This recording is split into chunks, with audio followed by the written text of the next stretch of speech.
indo além do milagre.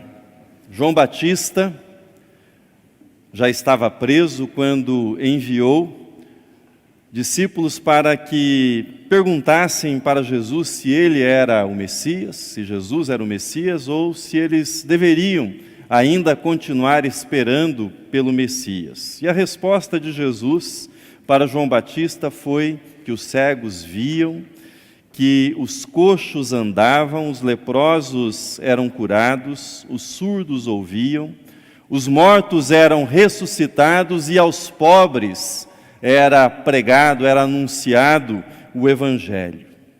Os milagres de Jesus, os milagres confirmavam que ele era o Messias e é o Messias esperado por Israel. Não há dúvidas que aqueles que foram contemplados com milagres realizados por Jesus guardaram memórias com muito carinho desses feitos realizados por Jesus em favor deles. Imagine, por exemplo, aquele casal em Caná da Galileia. Será que eles guardaram as talhas nas quais a água se transformou em vinho? Certamente você guardaria, eu guardaria. Mostraria para os visitantes que viessem à casa, essas talhas foram usadas pelo Mestre para transformar água em vinho. Os amigos de Jesus, Lázaro, Maria e Marta, tinham o privilégio de hospedar Jesus sempre que ele passava pela vila de Betânia. E eram muitas as memórias que guardavam dessas visitas, dessas ocasiões em que Jesus hospedou-se na casa deles. E eram memórias positivas, afetuosas, e nós sabemos disso porque quando Lázaro adoeceu, suas irmãs tomaram providências para que a notícia a respeito do adoecimento de Lázaro chegasse até o Mestre, chegasse até o amigo Jesus. E ao que tudo indica, Lázaro morreu no mesmo dia em que a notícia chegou para Jesus, ou seja, quando Jesus ficou sabendo. E depois disso, Jesus demorou-se ainda mais 2 dias para que fosse então e chegasse até Betânia. Segundo a crença do judaísmo da época, depois do 3º dia o espírito deixava o corpo e a decomposição tinha início. Era isso que eles criam naquela época. Veja comigo uma citação extraída do livro C.S. Lewis, Milagres. Aliás, você pode encontrar esse livro na livraria, viu? Nas melhores livrarias e na livraria da Catedral também, que está entre as melhores. O texto diz assim: Deus não sacode milagres sobre a natureza ao acaso, como se usasse um saleiro. Deus não sacode milagres sobre a natureza ao acaso, como se usasse um saleiro.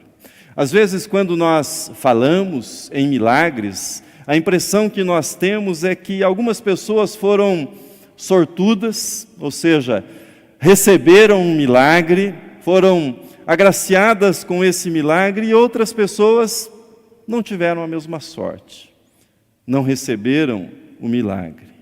Ou, ainda quando falamos a respeito de milagres, dizemos que a fé desta ou daquela pessoa realizou este ou aquele milagre. Essas são visões inadequadas, incorretas e imprecisas dos milagres numa perspectiva bíblica. Os milagres de Jesus apontavam sempre para além do fato em si, além do benefício que era recebido no milagre. Milagres no Novo Testamento estão sempre num contexto de crise pessoal. Você pode recordar alguns desses milagres, por exemplo, o pai desesperado que pede em favor da vida do seu filho, ou o cego que clama por visão, ou o anfitrião, como no milagre que já mencionei em Caná da Galileia, que está perto de passar um grande vexame diante dos seus hóspedes e tem o socorro de Jesus, transformando a escassez de vinho em abundância de vinho. Se nós podemos aprender alguma coisa com os milagres de Jesus, é que Esses milagres nos convidam a ir além. Milagres no Novo Testamento, no Antigo Testamento, são chamados de sinais, de maravilhas. São sinais que apontam para algo além. São sinais que apontam e convidam o nosso olhar a ultrapassar a enfermidade, a ultrapassar o luto, a ultrapassar a escassez. Voltando então à afirmação do texto de C.S. Lewis, Deus não sacode milagres sobre a natureza ao acaso, como se usasse um saleiro, faço as seguintes afirmações sobre os milagres em períodos de crise na nossa vida. Sobre aqueles momentos em que o nosso peito se agita e nós nutrimos a esperança de uma intervenção divina e dizemos: só Deus para mudar o que eu estou vivendo. Só Deus para agir na minha vida e transformar essa dor, esse sofrimento, esse medo em algo segundo a vontade dEle, que vá além disso. Aqueles momentos em que nós suspiramos e dizemos: ah, se Deus fizesse um milagre. Ah, se Deus fizesse um milagre. O que é que nós podemos aprender desse contexto de crise no qual nós clamamos por um milagre? Em primeiro lugar, comunhão. Ir além do milagre significa, dentre outras coisas, resistir à tentação de roteirizar as ações de Deus, as ações de Jesus, as ações do Espírito Santo. Ilustro isso para você. Disseram os discípulos: Lázaro dorme, se ele dorme, estará bem. Quando Jesus chega, Marta se dirige a Jesus dizendo: se o Senhor estivesse aqui, meu irmão não teria morrido. Mas Jesus leva os discípulos que temem a morte e a volta para a Judeia, para que aprofundem a comunhão com Ele em Betânia e para que aprendam com Ele. Como que dizendo: vocês não queriam voltar aqui, ou seja, para a Judeia, porque estavam com medo de morrer? E eu vou mostrar-lhes quem tem autoridade sobre a morte. É a comunhão que é aprofundada no contexto do milagre.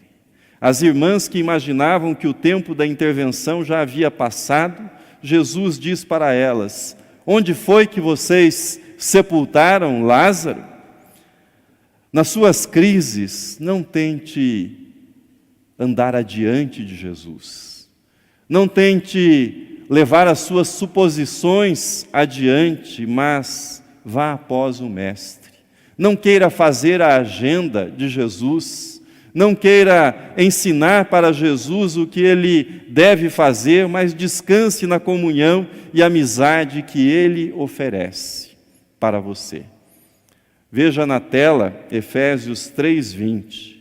Deus é poderoso para fazer infinitamente mais do que tudo quanto pedimos ou pensamos, conforme o seu poder que opera em nós. Era isso que ele mostraria para as irmãs, para Marta. Não era tarde para o milagre. Em segundo lugar, oração. Veja comigo na tela. E Jesus, levantando os olhos para o céu, disse: Pai, graças te dou porque me ouviste.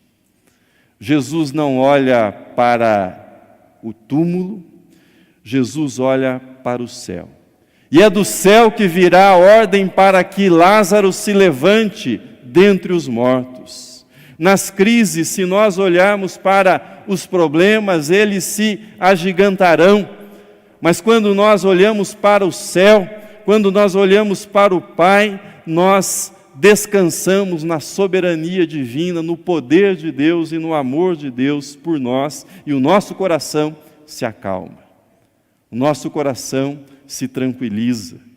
Jesus orou para dar-nos um modelo, ou seja, nas crises, não se desespere, mas ore, busque a presença do Pai Celestial, porque Ele sempre nos ouve e Ele sempre nos responde no seu amor soberano. Em terceiro, indo além do milagre significa perceber também o papel da ação humana nesse contexto do milagre. Ouvi uma vez um sermão pregado por Lloyd Ugovi, pastor presbiteriano e capelão do Senado nos Estados Unidos, e nesse sermão ele convidava os ouvintes a que tivessem uma disposição para a ação, que aprendessem a cooperar com os milagres, que agissem de tal forma que essa ação fosse cooperativa com um milagre. E quando comecei a ouvir o raciocínio dele, achei estranho, afinal de contas o milagre é um ato soberano de Deus, haveria espaço para a cooperação humana? Em nossas crises ou nas crises dos nossos amigos, Jesus nos oferece uma oportunidade de cooperação, de ajuda, para que nós sejamos participantes do milagre que Ele realizará na vida dos seus filhos. São as talhas vazias que precisam ser enchidas com água, para que a água seja por Deus transformada em vinho. São os 5 pães e os 2 peixes que precisam ser entregues para o Mestre, para que Ele possa, na sua soberania e poder, multiplicá-los para alimentar a multidão. E no caso de Lázaro, qual foi a colaboração? O texto nos mostra algumas ações humanas. E perguntou Jesus, veja na projeção, onde o sepultastes? Eles lhe responderam, Senhor, vem e vê. Será que aquele que haveria de ressuscitar Lázaro não sabia onde Lázaro estava sepultado, mas ele dá oportunidade para a colaboração? Então, mais uma vez, Jesus se dirigindo, ordenou Jesus, tirai a pedra, mais uma oportunidade de colaboração. Mais adiante, saiu aquele que estivera morto, tendo os pés e as mãos ligados com ataduras e o rosto envolto num lenço. Então lhes ordenou Jesus, o quê? Desatai-o e deixai-o ir. Há algo em sua crise que Jesus está pedindo que você faça? Há alguma ação de fé ao seu alcance? Ou quem sabe numa crise que alguém esteja passando e que você pode cooperar, você pode colaborar para que a intervenção divina possa se tornar mais clara e real na vida dessa pessoa?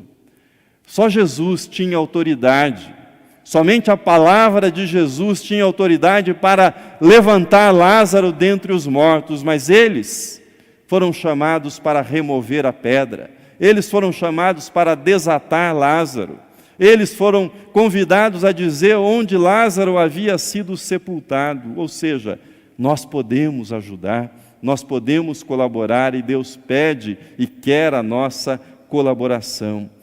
Que ação está ao seu alcance hoje? Como é que você pode colaborar para que Deus faça milagres no nosso tempo? Você pode orar por alguém, você pode pregar, você pode tirar a pedra, você pode ajudar de alguma forma. Deus espera que você colabore com os milagres. Mas termino destacando para você que nós precisamos ir além dos milagres. E nesse caso, ir além dos milagres significa ir até a cruz. Ir além do sinal e enxergar aquilo que o sinal, para que o sinal aponta. Alguns pregadores puritanos ensinaram que Jesus chorou, não porque Lázaro tivesse morrido, mas sabendo que ele haveria de ressuscitar Lázaro, ele chorava porque Lázaro teria que voltar para esse mundo de pecado. Acho difícil, mas a ideia é interessante e tem algum ensinamento nela. Há nessa passagem uma coisa muito curiosa. Veja o versículo de número 52 na tela. Desde aquele dia resolveram matá-lo, resolveram matar Jesus, desde que ele ressuscitou Lázaro. Jesus manifestou seu poder e autoridade sobre a morte, devolvendo a vida para Lázaro E desde então, os sacerdotes e fariseus decidiram matá-lo. Em Betânia há o milagre da ressurreição, mas a sombra da cruz já paira sobre Jesus ali em Betânia. Em Betânia, Jesus fica frente a frente com o maior dos inimigos, a morte. Vence esse inimigo, mas aquela não era a batalha final. A batalha final seria travada no Calvário, com aquele que não precisava morrer, escolhendo morrer por mim e por você. E é isso que Jesus deseja que nós enxerguemos nos seus milagres, ou seja, a sua cruz e a salvação que ele nos oferece. Veja comigo os versículos 25 e 26 desse capítulo. Disse-lhe Jesus: eu sou a ressurreição e a vida. Quem crê em mim, ainda que morra, viverá. E todo o que vive e crê em mim, não morrerá eternamente. Crês isto? Lázaro reviveu, mas voltou a morrer fisicamente. Multidões foram alimentadas, mas voltaram a ter fome no dia seguinte. Uma tempestade foi acalmada por Jesus, mas outras tempestades se levantaram depois. Quando digo que os milagres apontam para algo além deles, o que eu estou dizendo é: os milagres apontam para Jesus. Apontam para o Cristo crucificado, para o Cristo ressurreto. Os milagres nos dizem: aquele que não precisava morrer, morreu. E morreu por mim, morreu por você. E nós celebramos a ceia para recordar disto. Ele não precisava morrer, mas ele morreu por mim e por você. Aquele que tinha autoridade sobre a morte, morreu a nossa morte, para que nós pudéssemos viver eternamente. É isto que nós celebramos hoje. É isso que nós enxergamos nos milagres, ou seja, a cruz de Cristo, a nossa salvação, a nossa ressurreição eterna. Amém.